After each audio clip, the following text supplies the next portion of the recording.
The following program is made possible by supporters and friends of Biblical Foundations Academy International. Previously on Time Will Tell. I want to find people, places, and things that will help you understand the significance of God's clock then and God's clock now. In there? Oh, it's crazy. There was only one choice if I wanted to get to the real source of the clock chaos and confusion. To Rome. This obelisk was a sundial in ancient Rome, the largest of the ancient era. When I realized that I was standing in a pantheon dedicated to all gods that had been converted into an active church dedicated to Mary, I started connecting the dots. I'm not sure what we're protesting, but these folks got yellow hats. I'm thinking they're going to lead me to something. I didn't realize that I had just walked in a full circle back to Augustus Caesar's obelisk sun clock.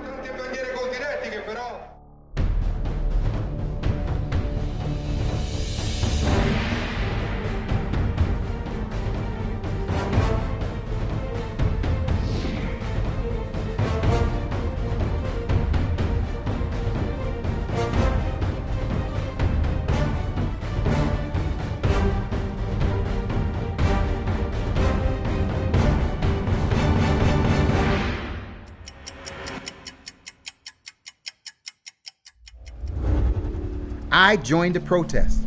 Forget the yellow brick road, I decided to follow the yellow hats. Who knows, maybe they would lead me to the answer on this sun in the church connection. I'm not sure what we're protesting, but these folks got yellow hats. I'm thinking they're going to lead me to something. I'm just going to go ahead with them.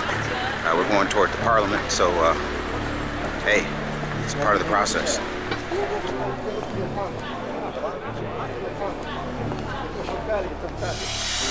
Esiste anche il vino di uva fogalina, passito e rosé di uva fogalina, grappa. Well, I have to admit, I don't understand everything they're saying. There's one word I understand: stop false. So I'm here to protest. We're going to stop the false through solidarity. I was so caught up in the protest, I didn't realize that I had just walked in a full circle back to Augustus Caesar's obelisk sun clock. Che però vorrei che si alzassero insieme ai gonfaloni. Insieme ai gonfaloni ci sono anche tante bandiere. Sometimes it takes a second look. Before Julius Caesar created his calendar, whoever had the title Pontifex Maximus had the authority to add a 13th month every couple years in the Roman lunar calendar as a correction. Maybe I was getting closer after all. Either way, I think it's time for a new form of transportation. I needed to get across town to confirm my theory. Time to get serious about the sun in the church, and I knew exactly when and where to go. Finding out how to get there was another story. My comrade, the Solidarity horse, would not be able to help me. I needed to get where I was going before high noon. Trying to read a map and hire a taxi at the same time was a challenge. I hoped the driver could speak English and drive fast. It's what? It's my father's job. What does that mean? 1 out of 2 ain't bad. It seemed like my cab driver was simply following the clocks. E quindi faranno passare comunque qualche giorno in cui sta lì. I made it in plenty of time. Why didn't I think of this earlier? Can you believe this? We're actually at the spot of what's called the ancient ruins of the Roman baths. What's amazing about this particular spot is that the Roman Catholic Church made a really big decision. They decided to build a church over the foundation spot of the ancient baths and do something even more amazing. What they decided to do is to put within the walls of this church their own clock that would allow for them to declare the sacred times according to the church. This place is amazing. It's where the rubber meets the road, or where the sun meets the church. Does this look familiar to anyone else? I better move on before I get another Pantheon headache. This church is built over the foundation of the Roman baths that fell into ruin over time. Pope Pius IV wanted to transform what was considered a decadent symbol of intrigue and lechery into a new inspired and sacred structure dedicated to the Madonna, you know, Mary. I ran into some trouble with the priest for using my tripod in his church. Things only got worse when I asked to interview him about the sundial, and he said to, quote, look on the internet to find information about that, unquote. He only motivated me to find out everything I could about the, quote, great sundial, unquote, in his church. Pope Clement ordered Francesco Bianchini, 1662 to 1729, to build a meridian line to be the definitive clock for the church. Bianchini was the secretary of the commission for the calendar created by Pope Gregory. He chose the Basilica of Santa Maria degli Angeli because of the stability of its Roman walls and foundations and its suitable dimension. This clock needed to be able to determine days, months, and seasons. At the risk of having another confrontation with the priest, I walked the entire meridian from north to south, from the sign of Capricorn representing the winter solstice all the way to the sign of Cancer representing the summer solstice. It was a much better experience than reading about it on the internet. The main purpose of this sun clock was to determine the spring equinox so as to declare the Easter celebration with pinpoint accuracy, literally. Even though I was excited to find it, I had that unsettled feeling in my gut again to see the word Pascha, Passover, engraved just below the keys, the name Pope Clement, and the PM for Pontifex Maximus, especially since I knew the real reason for all of the effort to capture the sun within the walls of the church. I also found the 2 holes up in the far reaches of the ceiling that pierced into the walls of the church to track the sun and the stars. The sun was more than willing to give me some perspective on how this clock works. It was even willing to show off for my camera. I was absolutely mesmerized by the accuracy this clock displayed. My reason for being in such a hurry was that I needed to find a sunny day and get to the church by noon to see the clock work. Well, there it was for all to see, right on time.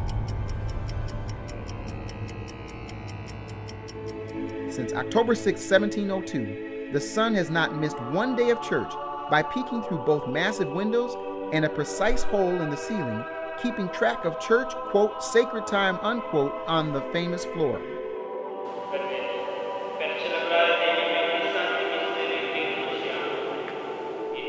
The sun ruled the church clock and even had its own dedicated day of worship, Sunday, thanks to the most popular Roman emperor amongst Christians. I was able to finish filming and head off to more fun in the sun just before the police showed up. Maybe I should have done my research on the internet after all. Nah. Rather than look for another new form of transportation, a getaway cab would do me just fine. I had an appointment with Christian history, and I didn't want to get held up explaining to the police what I was doing filming the meridian inside the ropes.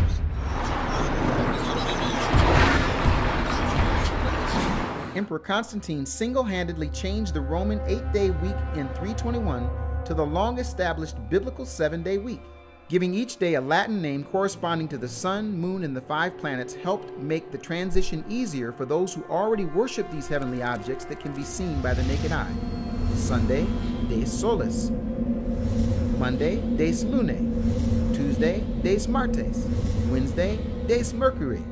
Thursday, Des Jovis. Friday, Des Veneris. Saturday, Des Saturni. Constantine the Great found a way to please both pagan and Christian alike. What a politician. To the Emperor Caesar Flavius Constantinus, the greatest pious and blessed Augustus, because he, inspired by the divine and by the greatness of his mind, has delivered the state from the tyrant and all of his followers at the same time. With his army and just force of arms, the Senate and people of Rome have dedicated this arch, decorated with triumphs.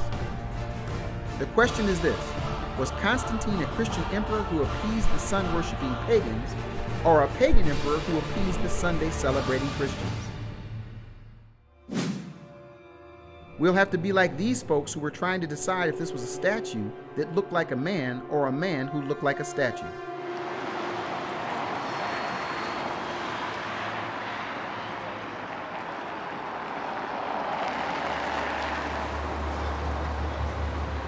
Sometimes the best thing to do is be patient and get up close and personal. It was time to take this very same approach to the Vatican.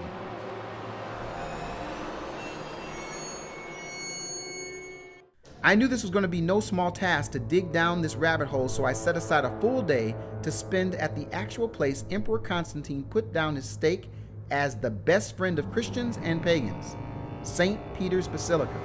First, a little building background. In order to understand the present, we need to take a look at the past. 3 emperors help us unlock the door to St. Peter's Square: Emperor Caligula, brought the large obelisk from Egypt to place in the center of his horse track/circus. Emperor Nero also used this place as a circus, where he reportedly crucified hundreds of Christians for sport, including the Apostle Peter in 67 AD. 250 years later, Constantine the Great was making major inroads with the large Christian community in his new kingdom and decided to go a step further. He looked around Rome for a spot to build a basilica.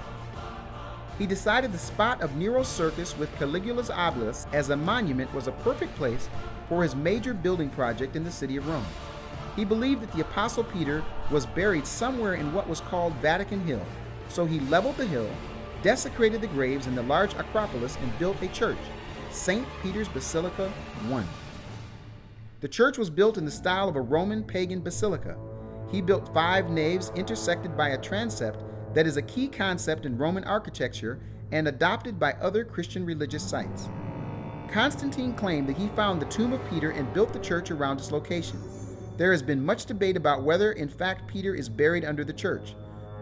But in 1968, Pope Paul VI announced to the world that, quote, "The relics of St. Peter have been identified in a manner which we believe convincing," unquote. Well, there you have it.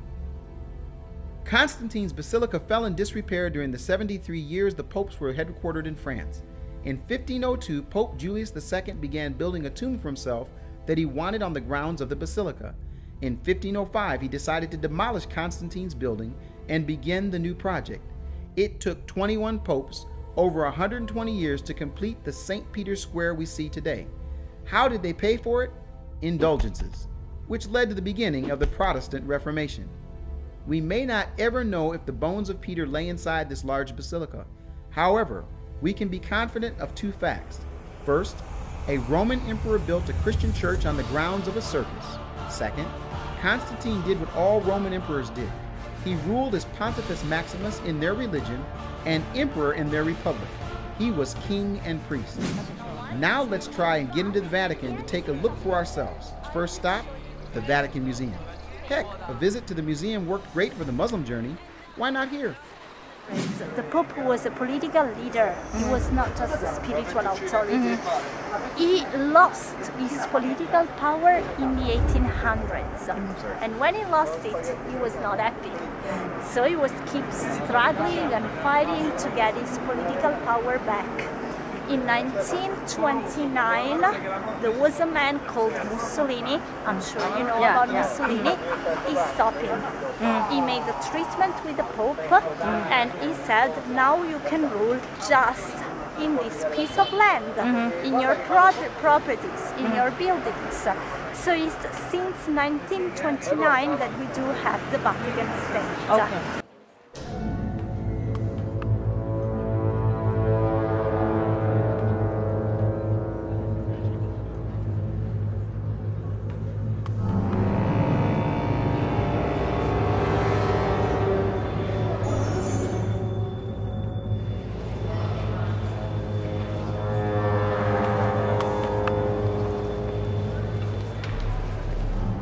I must confess that I'm not a big fan of this kind of art, but when I saw this ceiling, I slowed down.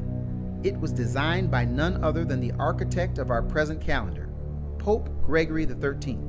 And there was his seal of the dragon that causes more questions than answers when I see it. After a quick tour of the Sistine Chapel, the chapel is a very respectful place. Once in there, we have to be quiet, we cannot scream. And once in there, no pictures. I realized I was within a locked door of the Pope's personal palace. Because through this door, we are having the palace of the Pope. This staircase nowadays is not in use by the Pope anymore, but some politicians, like the Queen of England, like Obama, if they get into the Vatican for the audience, they are entering through this gate and they're still using this beautiful staircase. I started wondering how I could see the Pope up close and personal. Knocking on this door didn't seem like such a good idea. I wanted to visit the wing of Constantine the Great, emperor and friend to Christians and pagans. It took a little searching, but with some favor, I was escorted right to the spot. Okay, so here are the steps up to Constantine, but the problem is you cannot get behind those doors. The Swiss guard will not allow you to get any closer, but behind this particular door is, look at this.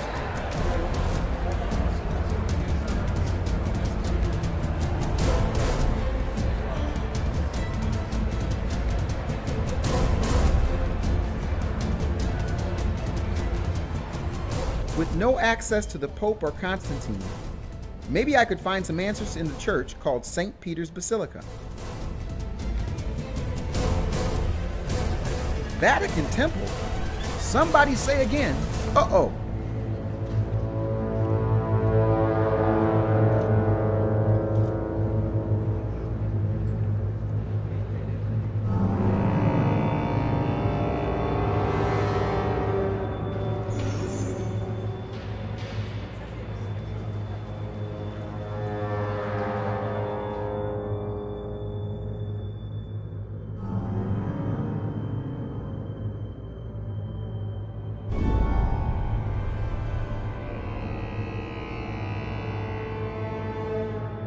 After a quick tour of the building, I found what I was looking for. This statue has loads of meaning. Start at the top and go to the base. It is yelling for a closer look. This monument represents the Pope giving his blessing on top of an urn with a picture of the presentation and proclamation of the new Gregorian calendar in 1582, when October 4th was followed by October 15th. At the sides, there are allegorical statues of religion holding the tablets of the law and magnificence. At the base is that ornery-looking dragon that was the mascot for the Pope's family. From Temple Vatican inside to the Egyptian obelisk outside, something was becoming obvious. I needed some help. Where is Ronnie or a German tourist when I needed one of them? I know who to ask. Yes. The Gregorian calendar, which has been by Pope Gregory, do you know anything about that? Only insofar as it was Gregory that changed it, and it was after lots of people had recommended to the Holy Father that the old calendar they were off by a few days or so, and so it was an attempt to make things right. So I don't know a lot about that. I've been asked to just comment on a few things on the obelisk that you see in the center of St. Peter's Basilica.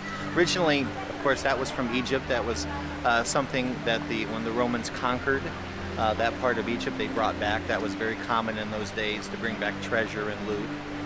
Originally, it was not in the center of the Piazza of St. Peter's. It was farther over on the opposite side of St. Peter's. Tradition has it that was probably the last thing that Peter saw before he was crucified, traditionally upside down. When the Pope asked to have it in the center of the Piazza of St. Peter's, it was quite an ordeal to get that upright and to pull it. What they had to do was to have pulleys all around. Can you imagine the tremendous amount of strength that they had to have? When they were doing it, when they were pulling it up, everyone had to be quiet to listen to the one person to give directions, because if they weren't, there could be a pulling on one side and not, so they had to be steady. When they were pulling it, when they were lifting it up straight, one of the persons on the bottom saw that one of the ropes was starting to stress and come across, and so he shouted, "Put water on the rope." In other words, to keep it strong. And because of that, they were able to lift it up and secure it. But because he spoke at the instant time there, they brought him to the Pope. The guy thought he was going to be in deep trouble, because it was orders not to speak. And the Pope thanked the man. The man was from Bari, and the Pope said, from now on, all the palms will be bought from the town of Bari. And that's a true story. Tell me this: the Pope mentioned about this being a sundial or a clock. Can you yes, about meridian and... Right. I don't know a lot about that. I wonder if the priest knew that his boss made a startling confession just a few months earlier from this very window. The Pope said, "It may be that not everyone knows that St. Peter's Square is also a meridian. The obelisk, in fact, casts its shadow along a line that runs along the pavement toward the fountain under this window." What did the Pope say? Where's this line? You're kidding me, right? This lady stood on a circle at the beginning of the meridian line and would not move until I got the message. Hopefully he will get it too.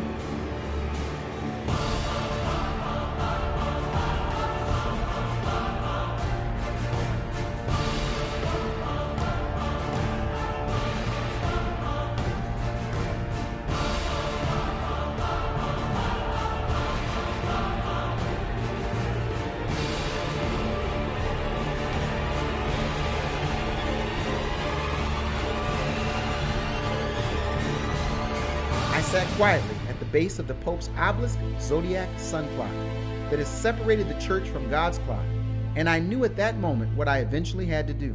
In the meantime, I knew where I needed to go, from Temple Vatican to Temple Rome. Here I come. Okay, everybody, I have seen enough. I've been north, south, east, west. I started high, I've gone down low. I've been to the very foundations of Rome. In the end, I'm even standing now in front of an ancient temple. Those are the pillars to the god Rome. To the left, we got the Colosseum, and we know what happened in there. The bottom line is, I feel like I've come to the bottom of the rabbit hole, and I need some answers. Therefore, I appeal to Caesar, or to Pontifex Maximus, or to the Pope.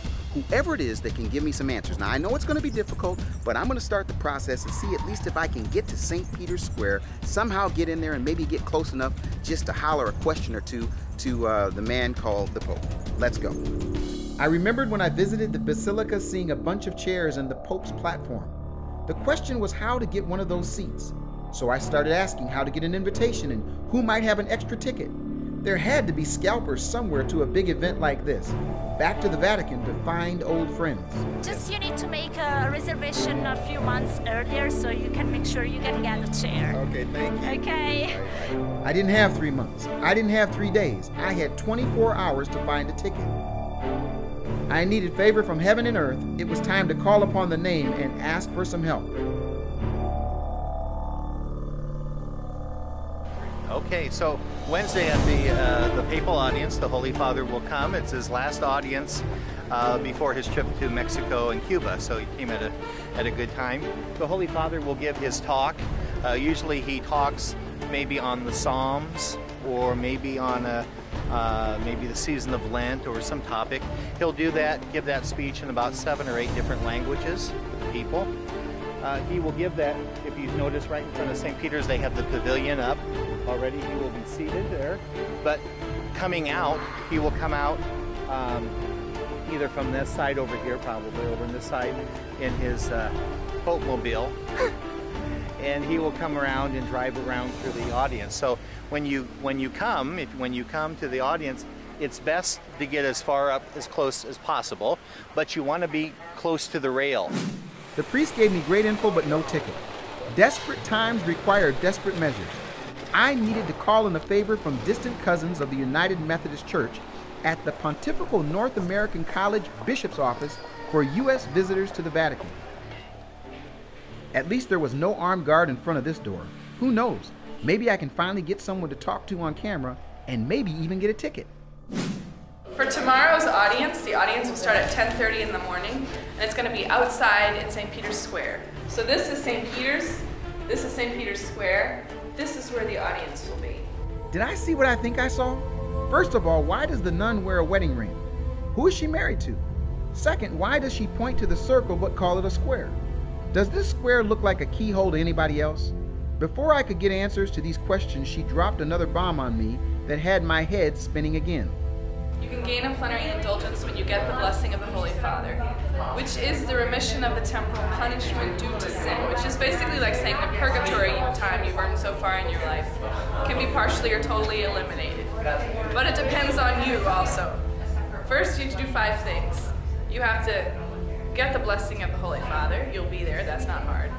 Go to confession a week before or after you get the blessing. Go to Mass and receive communion a week before or after you get the blessing. Pray for the intentions of the Holy Father. Well, you're going to be there, you might as well pray for him anyway. And then have an interior detachment from all sin, and this is the part that depends on you most. And it just depends, it's like saying there's nothing that you're hanging on to that you just refuse to change if you're aware of it. So if you can do those 5 things, then you can receive a plenary indulgence. You can receive it for someone who's deceased also, so if not for yourself, for someone else. I decided to pass on the plenary indulgence and focus on getting the ticket.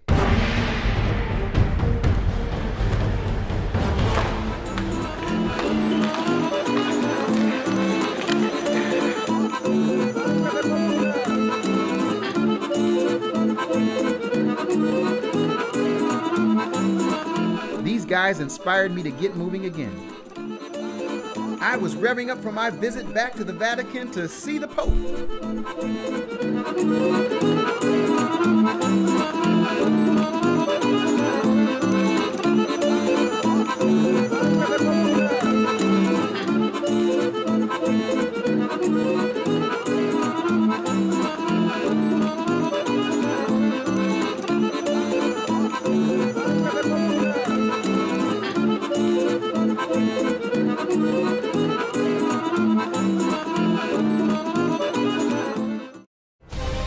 Join me in the next episode as we continue the process of discovery about God's clock from the Christian perspective. Come with me for my meeting with the modern-day timekeeper of Christian tradition. Listen in with me from St. Peter's Square as the Pope preaches his perspective and witness my response. This is only a small sampling of the many people, places, and things I encounter as we delve deeper into the Time Will Tell series. Please remember, Biblical Foundations Academy International depends on tax-deductible donations from viewers like you.